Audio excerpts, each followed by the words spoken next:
नेक्स्ट मूंग सर राजी इन्वेंट्री पार्ट ठीक शो उस चूँकि मूंग सर सेल टैक्स हम मेंटेन शो कस्टमर मेंटेन शो वेंडर्स मेंटेन शो नो बल स्टेप मूंग सर रागो सा इन्वेंट्री से शेदे हर आगा आइटम चिकम मूंगा अखलू समकसद द पारा चिदाबा दोबारा खर्चो न आज मूंगा सदे इन्वेंट्री पार्ट उस गोरा इन्वेंट्री के चिकम देगा ना यो इन्वेंट्री पार्ट ही यो असेंबल्ड आइटम भी आगे तमंगा असेंबली आइटम आयो खबर पोशे इन्वेंट्री पार्ट न सम मुराद शो उस कंप्यूटर दे P4 ठीक शो न P4 कंप्यूटर के इसका कीबोर्ड अमी माउस अमी CPU अमी मदरबोर्ड अमी रैम अमी हार्ड डिस्क अमी DVD रोम भी मॉनिटर भी नो दा पूरा लका यो सदे यो कंप्यूटर दे नो उस कंप्यूटर ता सरकम आइटम दे असेंबली आइटम एग्जांपल बे वाखलू चिदा यो सदे असेंबली आइटम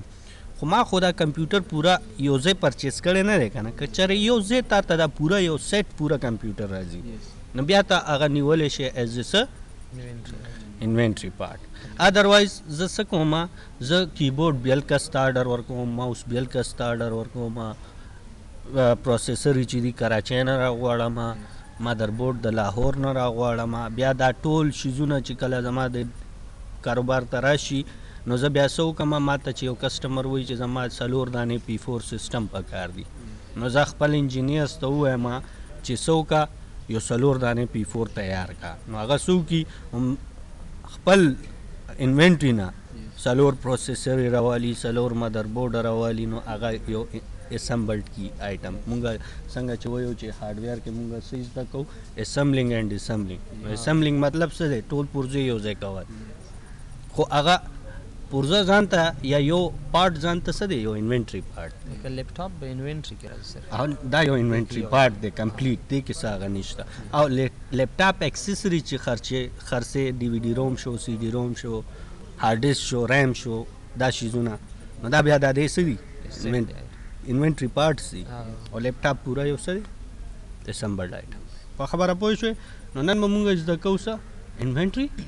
पार्ट और सराशी यू गोरे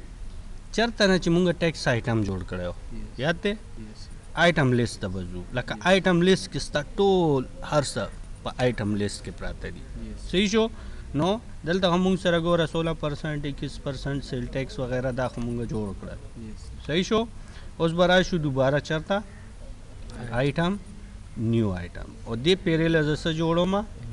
इन्वेंट्री पार्ट दाव को रिश्ता करना लांदे वर्ष रहो गोरा इन्वेंट्री असेंबली दे इन्वेंट्री पार्ट सा दे कीबोर्ड यो इन्वेंट्री पार्ट दे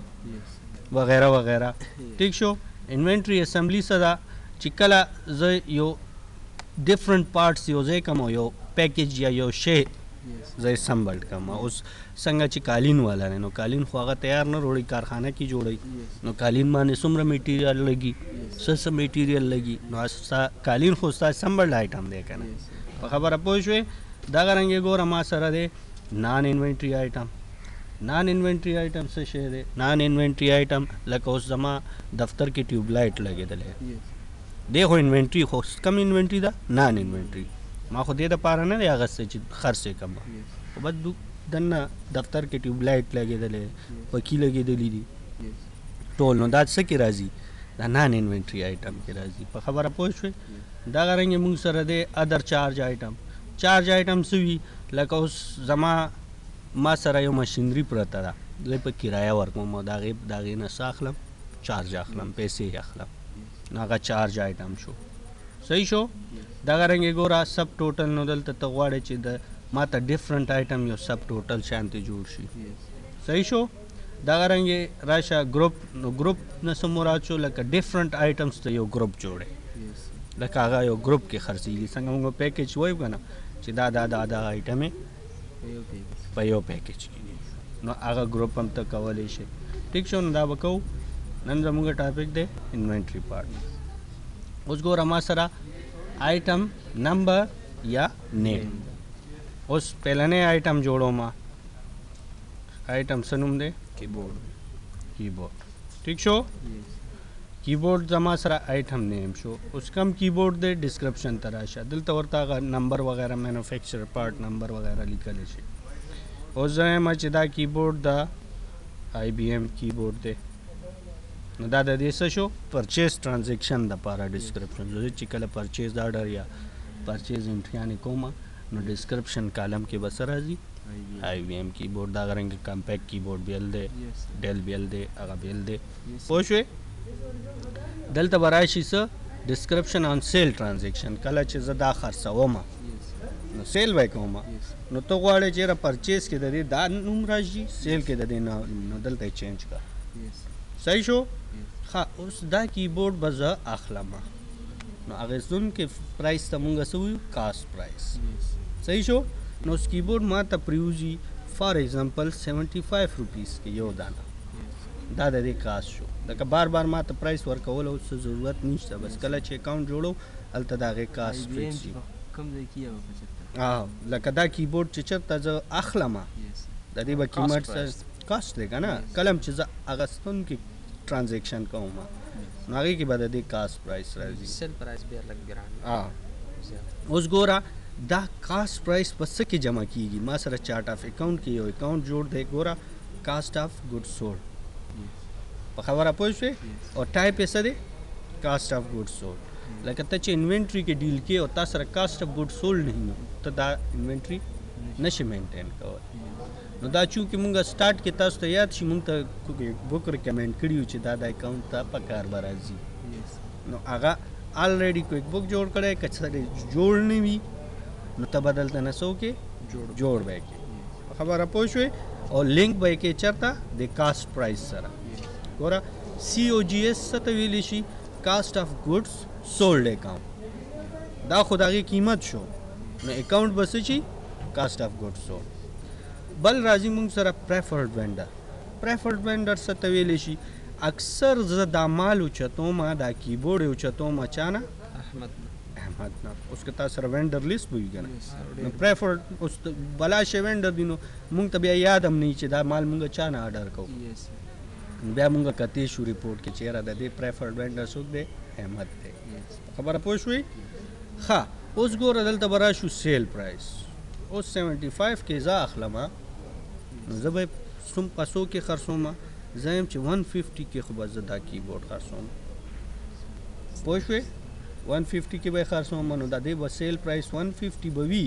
او خو زما سیل پرایس دی که چېرې ته دا آیټم راوالې څه ټیکسیبل نو 150 21% چې جوړېږي نو آب هم کسټمر ورکوي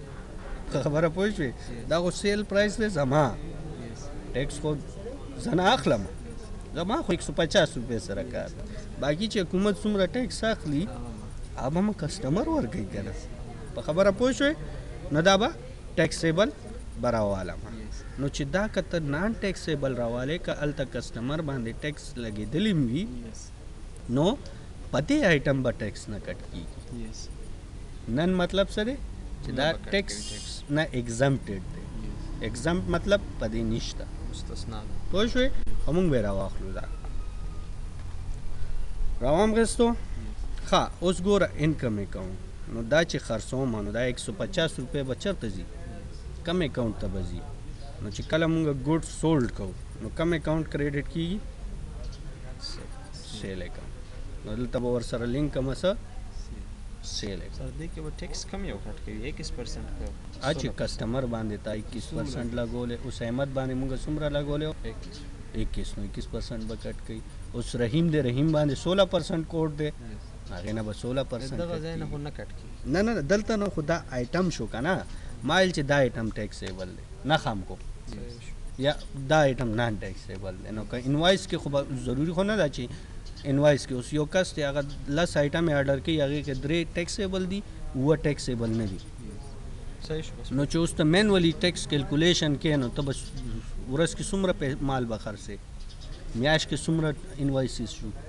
کال کې څومره انوایسز شو اوس کال په اینډ باندې تا معلومول غواړې چې زه حکومت ته څومره ټیکس تحویل کړم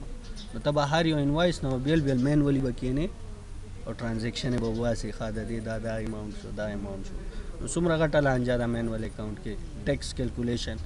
دې کې بس هماغه ټایم تا ته خپله آن د سپاټ د هغې اماونټ لاړ شي چېرته هغې ته د ایجنسي اکاونټ ته خپله ځي چې سیل وشي او ټیکسیبل آیټمز پکې وي د هغې پرسنټیج په حساب باندې ایجنسي ته ځي نو بس دا ډو هیډیک نشته میاشت نه ټرانزیکشن په هماغه ټایم هماغه ساعت ځي میاشت خو لا ډېر لرې دی چې بیا کله کته خو ته اني ټایم شي ایجنسی کې به تا ته بیلنس کوي که نه ریپورټ کې هم کوي پوه شوې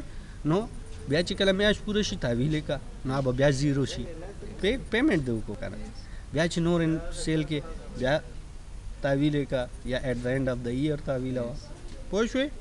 نو دا هغه سیل اکاونټ نو اوس ګوره کله چې دا انوینټري اخلو نو کاسټ اف ګوډ سولډ به څه کېږي پلس کېږي لکه ګوډس ما هغه واخیستل نو کاسټ اف ګوډ سولډ انکریز شو که نه کله چې زه سیل کوم نو زما به څه کېږي انکم به انکریز کېږي ښه کله چې زه اخلم نو دا به کم اکاونټ ته ځي زما ایسټس دي که نه نو دلته ګوره ایسټ اکاونټ کې به څه لینک کې خپل هغه مین انوینټري اکاونټ څنګه چې موږ سره ګودام یا سټاک دی نو سټاک دا څه دی یو سټاک دی که نه یو اوپننګ سټاک وي یو کلوزنګ سټاک وي نو دا اوپننګ سټاک اور کلوزنګ سټاک څه شی دی لکه اوپننګ سټاک نه مراد دا دی چې لاست ایئر 2007 کې چې ما سره څومره سټاک پاتې و صحیح شو نو هغه هلته کلوز شو هغه کال کلوز شو سټاک هم کلوز شو نو 2008 دپاره هغه سټاک څه شو اوپننګ شو اوس دې نه پس چې زه څومره پرچیزز به کوم نو دا به زما سټاک به څه کېږي انکریز کېږي به سیل به کوم نو مال به چېرته نه وځي سټاک نه به وځي که نه نو دلته نه به دا ورسره انوینټري ایسټ اکاونټ نو دا ستا ټایپ د دې څه دی ادر کرنټ ایسټ دی ادر کرنټ نه مراد لکه دې کې هم پلس هم کېږي هم ماینس هم کېږي صحیح شو ښه لاست دلته موږ سره بل دی ری آرډر پوینټ اوس زه وایم چې کله ما سره 12 کیبورډ پاتې شي نو په ختمېدو شو که نه نو زه به دوباره آرډر وکړم چې دا 12 ختمېږي نور مال به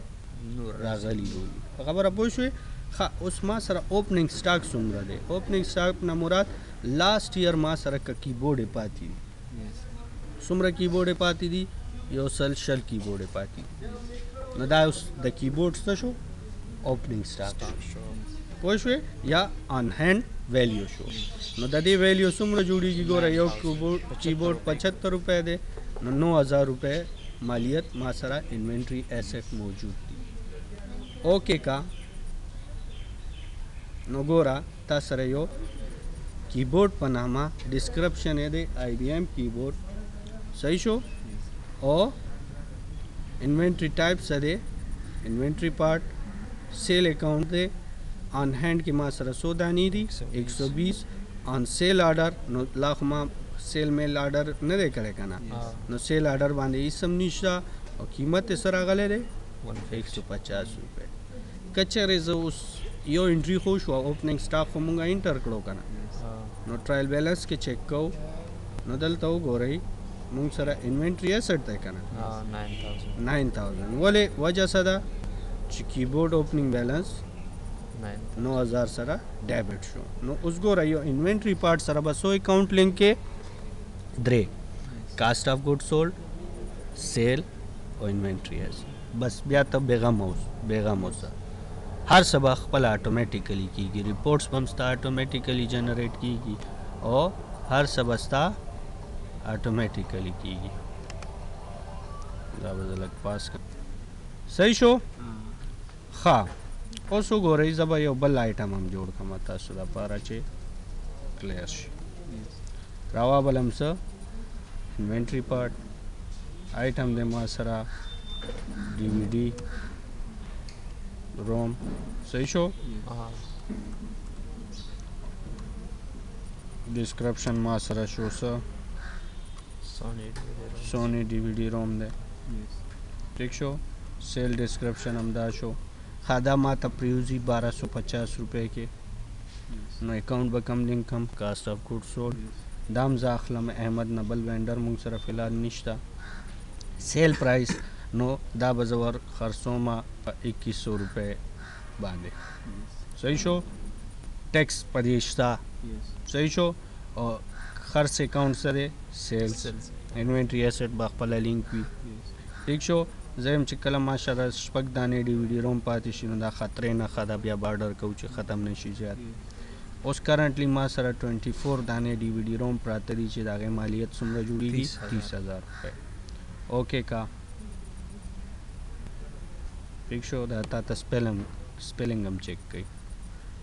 دا هم چې نه بس هم دغه سپیلنګ دی دا خو نیم دی که نه اوس راشه ګوره ټرایل بیلنس کې نو